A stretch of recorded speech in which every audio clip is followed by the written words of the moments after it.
चलिए ध्यान देंगे, सेट नंबर 3 होगा ना बालक, 2 सेट हो चुका है ऑलरेडी।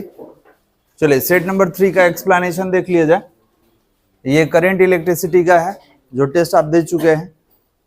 देखिए इसमें कह रहा है with the increase of temperature the resistance of semiconductor. तो सारा केस देख लेते हैं। आपको अभी बताया हमने कि मेटल के केस में क्या होता है, टेम्परेचर इंक्रीज करने पे रेजिस्टेंस इंक्रीज हो जाएगा। क्यों हो जाएगा? क्योंकि यहाँ पे रिलैक्सेशन टाइम कम हो जाता है, नंबर ऑफ कॉलिजन्स बढ़ जाएगा मेटल के बीच, ठीक है, पार्टिकल का कॉलिजन बढ़ जाएगा और रिलैक्सेशन टाइम डिक्रीज कर जाता है।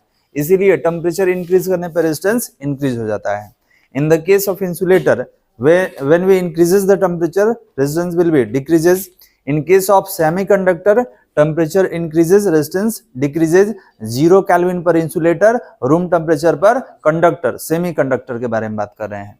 सुपर कंडक्टर में रेजिस्टेंस 0 होता है, आप टेम्परेचर बढ़ा दीजिए घटा दीजिए कोई अंतर नहीं है। In the case of alloy में नो चेंज, इसका रेजिस्टेंस वही रह जाता है, आप टेम्परेचर बढ़ाएं घटाएं इसके रेजिस्टेंस पर कोई चेंज नहीं आएगा। तो नो चेंज का मतलब 0 मत पढ़ लीजिएगा, नो चेंज का मतलब जितना पहले से होगा उतना ही रेजिस्टेंस रहेगा, 0 नहीं रहेगा। जो भी रेजिस्टेंस रहेगा उसका उतना ही कांस्टेंट रेजिस्टेंस रहेगा, वो चेंज नहीं होगा। जबकि सुपर कंडक्टर में रेजिस्टेंस होता ही नहीं, तभी तो नाम दिया है सुपर कंडक्टर। तो याद रखेंगे। अब इसके बेसिस पे आप बता सकते हैं आंसर कि सेमीकंडक्टर का अगर टेम्परेचर इंक्रीज किया जाए, सेमीकंडक्टर का टेम्परेचर अगर इंक्रीज करते हैं तो इसमें रेजिस्टेंस क्या हो जाएगा? डिक्रीज कर जाएगा। क्लियर है? चलिए क्वेश्चन नंबर 2 कर इन ammeter of resistance 0.05 ohm is connected with a cell of EMF 1.5 volt. If the current flowing in the circuit is 2 ampere, then the internal resistance of the cell. Internal resistance निकालने का बहुत सारा formula है, इसमें देख लेते हैं। 2 number है ना। चलिए देखिए, तो इंटरनल रेजिस्टेंस निकालने का ये भी फॉर्मूला है, एप्टा अपॉन आई माइनस आर। तो कितना वोल्ट का बैटरी है आपका? कितना है? 1.5 और करंट कितना है? 2 एम्पियर। तो 1.5 अपॉन 2 माइनस 0.05, डेसिमल हटाइए इसका, 15 अपॉन 20 हो जाएगा। इसका डेसिमल हटाइए, 5 अपॉन 100, 20 100 का एलसीएम कितना होगा? 100, कितना? 5, 75 माइनस 5, 70 अपॉन 100, 0 0 कैंसिल। तो R इक्वल टू कितना? 7 अपॉन 10, तो इसको 0.7 ओम लिख सकते हैं। क्लियर है बालक? तो ये क्या रहा आपका internal resistance of the cell. कोई दिक्कत यहाँ तक? चलिए इसको याद रखिएगा, इसी पर हम लोग सॉल्व करेंगे। तो इसमें ऑप्शन कौन सा होगा? है कहीं? 4 number, option number 4 is the right answer. Clear है? इसी तरीके से है, a battery of EMF 5 volt and internal resistance 2 ohm is connected to an external resistance. If the current is in the circuit is 0.4 ampere, then the terminal voltage of the battery is. Terminal voltage कितना होगा ये निकालना है। तो इसके लिए एक formula हम लोग बनाते हैं। जैसे ये सर्किट है, ये KVL पर बनता है, ठीक है। इसमें आप देखेंगे कि वोल्टेज आपका ये है, ये EMF का एक और होगा, इसमें एक तो निकालना है मेरे को। एक इंटरनल रेजिस्टेंस दिया हुआ है और एक्सटर्नल क्या है? एक्सटर्नल नहीं दिया हुआ है। करंट कितना है? 0.4 एम्पियर। तो ध्यान रख के देखिए, तो एप्टा कितना दिया था? 1.5 है। कितना दिया था एप्टा? 1.5। ये कितना है? 0.05। अच्छा ये बना रहा है ना, 5 वोल्ट दिया है और इंटरनल रेजिस्टेंस 2, और क्या दिया है? करंट 0. हाँ इस पे बन जाएगा। चलिए 5 रखिए। ये कितना दिया है? Internal resistance 0.4। ये कितना है? कितना हो जाएगा? ये हो जाएगा आपका 5 और माइनस इसको कर लीजिए, 4/5 कितना होगा? 0.8। 0.8 कितना हो जाएगा? 4.2 और वोल्ट है ना, तो ये भी। चलिए करके देख लीजिए, 4 पॉइंट कितना आ रहा है? 2 है इसमें। कहाँ है जी? इसी पे बन जाएगा। चलिए देख लीजिए, कैंसिल कैसे करें समझ में आ रहा है? डेसिमल हटा 10, 2 5 जा और 4/5, तो 8 5 जा क्या होता है? 8 8 5 जा 40, तो पॉइंट आ जाएगा कितना 0.8, माइनस कर लीजिए, हटा दे इसको। चलिए नेक्स्ट भेज देंगे, वीडियो देख लीजिएगा, भेज देंगे, देख लेने वाले। चलिए next, if the length of the potentiometer wire increases the balance point will be obtained.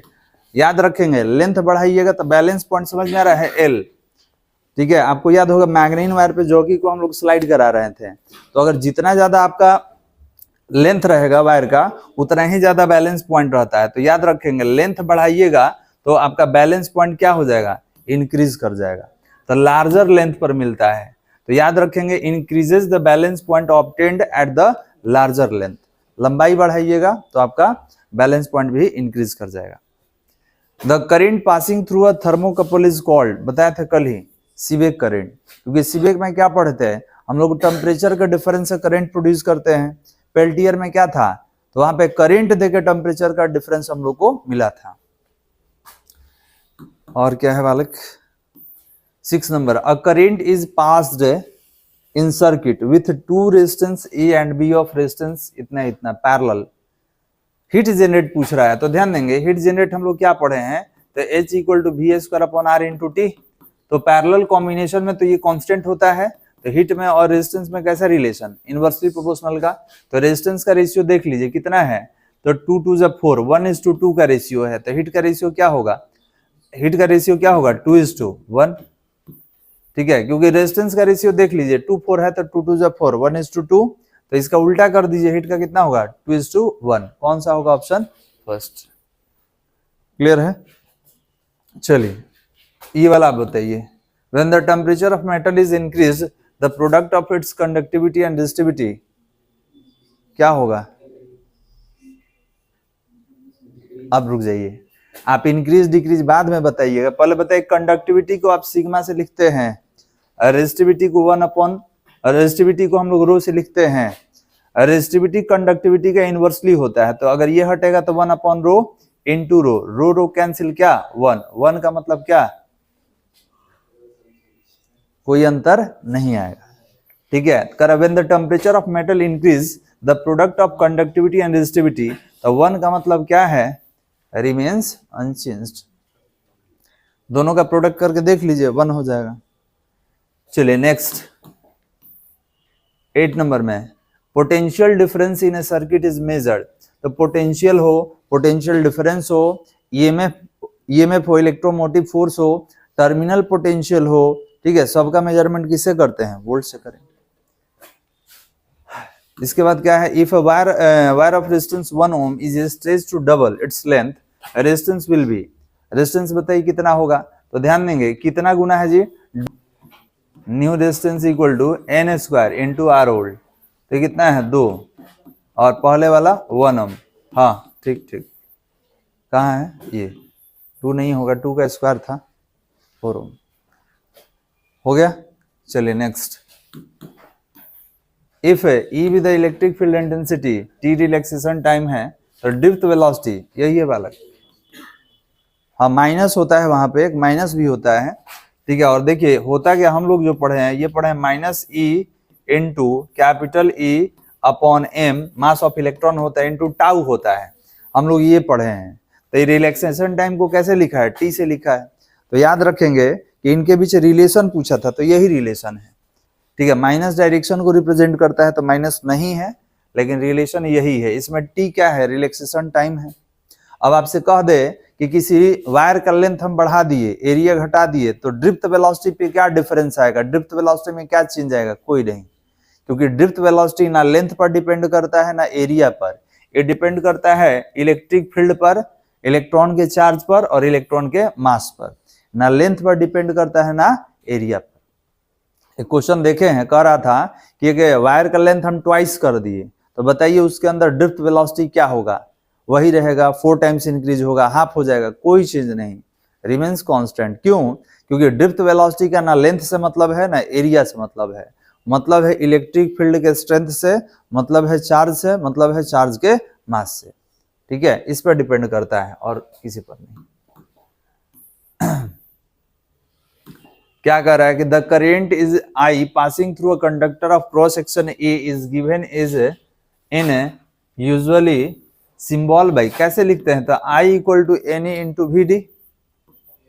ठीक है, क्यों? क्योंकि वी डी इक्वल टू आपको पढ़ा चुके हैं, वी डी इक्वल टू क्या होता है, आई upon N e into A, और इसको हटा के जे भी बना सकते हैं। जे मतलब समझ में आ रहा है, current density J upon N E.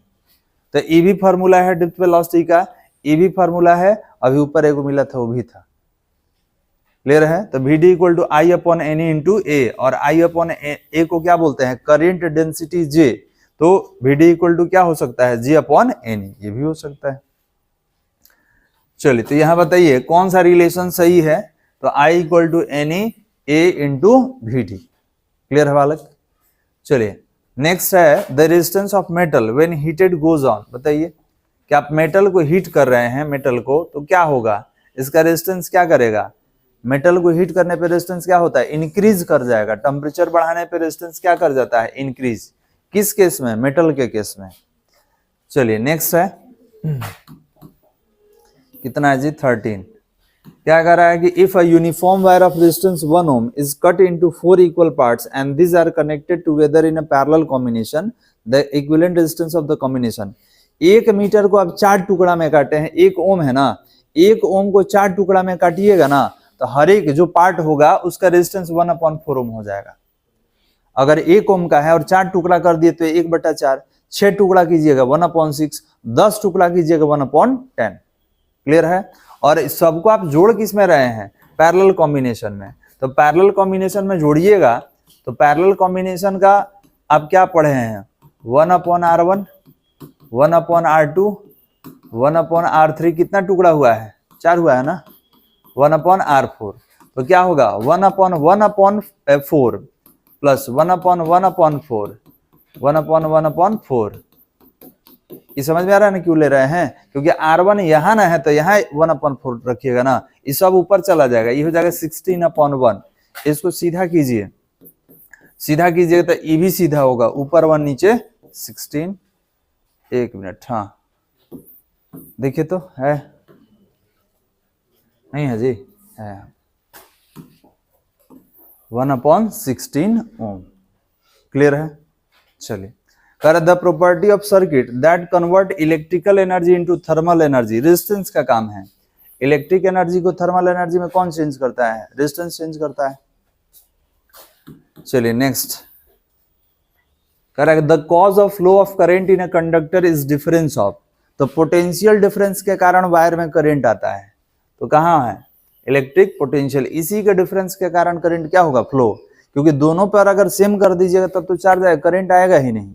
आप देखे होंगे कैपेसिटर में एक प्लस रहता है, एक माइनस, एक लो पोटेंशियल, एक हाई पोटेंशियल। इसके बाद है when a cell of EMF 2 volt is connected in circuit, a maximum current of 5 ampere current is obtained, its internal resistance in ohm. Internal resistance का भी फॉर्मूला लिखे थे, R equal to क्या था, एप्टा upon I minus are. तो याद रखेंगे maximum current के लिए ये बाहर वाला रेजिस्टेंस 0 हो जाता है, तो जब 0 होगा तो R equal to E upon I. तो ये कितना है जी, ई वाला 2 वोल्ट, और ये कितना है 5, कितना होगा 0.4 क्या ओम हो जी, इसमें कहाँ है, फर्स्ट वाला ही दिख रहा है। तो मैक्सिमम करंट अगर निकालना होगा तो एक्सटर्नल रेजिस्टेंस क्या हो जाएगा, 0, रख देंगे, निकल जाएगा।